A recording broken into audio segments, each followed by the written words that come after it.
Hello friends, welcome to Shanti channel. இன்றைக்கி நம்ம சேனலில் ஒரு ஹெல்த்தியான ஜூஸ் ரெசிபி தான் இன்றைக்கி பார்க்க போகிறோம்.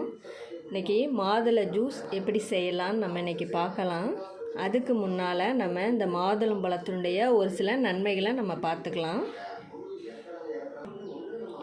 இந்த மாதுளம்பழம் அதிக இரும்பு சத்து நிறைந்துள்ள ஒரு பழம். இது இரத்த சோகை இருக்கிறவங்க இந்த பழத்தை வாரத்தில் 2 நாள் சாப்பிட்டு வந்தாங்கன்னா சீக்கிரமாகவே சரியாயிரும். இது புற்றுநோய் வராமல் தடுப்பதற்கு இந்த பழம் பெரிதும் உதவுது.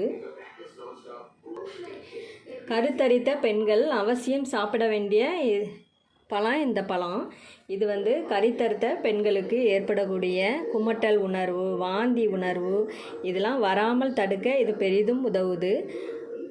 அது மட்டுமல்லாமல் கருத்தரித்த பெண்கள் மற்றும் பாலூட்டும் தாய்மார்களுக்கு இரும்பு சத்து இயல்பாகவே நம்மளுக்கு குறையும். அந்த மாதிரி குறையிறவங்க இந்த மாதுளம்பழத்தை நம்ம சாப்பிட்டு வந்தோன்னா இரும்பு சத்து அதிகமாகும். இப்போது நிறைய பேர்த்துக்கு குழந்தையின்மை பெரிய குறையாகவே இருக்குது. சில ஆண்களுக்கு விந்தணு கம்மியாக இருக்கும். அந்த மாதிரி உள்ளவங்க இந்த மாதுளம்பழத்தை டெய்லி சாப்பிட்டு வந்தாங்கன்னா விந்தணுக்களினுடைய எண்ணிக்கை அதிகமாகி குழந்தை பிறக்கிறதுக்கான வாய்ப்புகள் அதிகம் இருக்குது. நம்ம இப்போது மாதுளை ஜூஸ் எப்படி போடலான்னு பார்க்கலாம். நான் இன்றைக்கி அதுக்கு 2 மாதுளம்பழம் எடுத்துருக்கிறேன். இதை மேலே உள்ள தொலியை எடுத்துகிட்டு உள்ள நம்ம முத்துக்கெல்லாம் எடுத்துக்கலாம். இதை நம்ம விதையெல்லாம் எடுத்துடலாம்.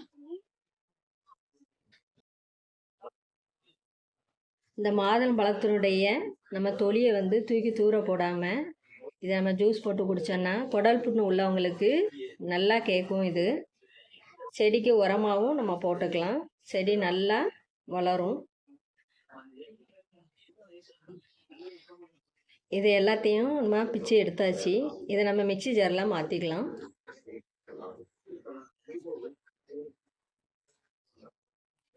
இப்போ மிக்ஸி ஜாரில் மாற்றியாச்சு. இதில் கொஞ்சம் சர்க்கரை சேர்த்துக்கலாம். இதில் ஒரு 2 ஸ்பூன் சர்க்கரை சேர்த்துக்கிறேன். இதில் ஒரு டம்ளர் தண்ணி சேர்த்துக்கலாம். இதை நல்லா அரைச்சிக்கணும். இப்போ இதை அரைச்சாச்சு. இதை நம்ம வடிகட்டிக்கலாம்.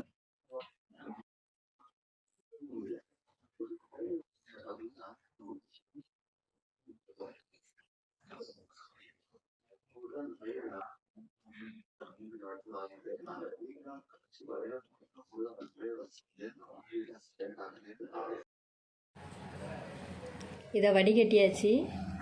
பாருங்கள், பார்க்க எவ்வளோ சூப்பராக இருக்குன்னு. டேஸ்ட் ரொம்ப அருமையாக இருக்கும். இதெல்லாம் அதிக சத்துக்கள் இன்னும் நிறைஞ்சிருக்கு. இந்த ஜூஸை நம்ம வாரத்தில் 2 வாட்டியாவது கண்டிப்பாக குடிக்கணும். அப்படி இல்லைன்னா நம்ம மாதுளம் பழமாக சாப்பிட்லாம். குழந்தைங்களுக்கு ஸ்நாக்ஸாக மாதுளம் அந்த முத்துக்களை பாக்ஸில் போட்டு கொடுத்து விடலாம். இந்த ரெசிபி உங்களுக்கு பிடிச்சிருந்துச்சின்னா லைக் பண்ணுங்கள், கமெண்ட் பண்ணுங்கள். வீடியோவை ஃப்ரெண்ட்ஸ் ரிலேஷனுக்கு ஷேர் பண்ணுங்கள். நம்ம சேனலில் நிறைய ரெசிபி இருக்குது. நீங்கள் அதை பார்க்கணுன்னா சாந்தி சேனலை சப்ஸ்கிரைப் பண்ணிடுங்க. சைடில் உள்ள பெல் பட்டன் கிளிக் பண்ணி வைங்க. அப்போ தான் நான் போடுற ஒவ்வொரு வீடியோவும் உங்களுக்கு உடனுக்குடன் வரும். தேங்க்ஸ் ஃபார் வாட்சிங் ஃப்ரெண்ட்ஸ்.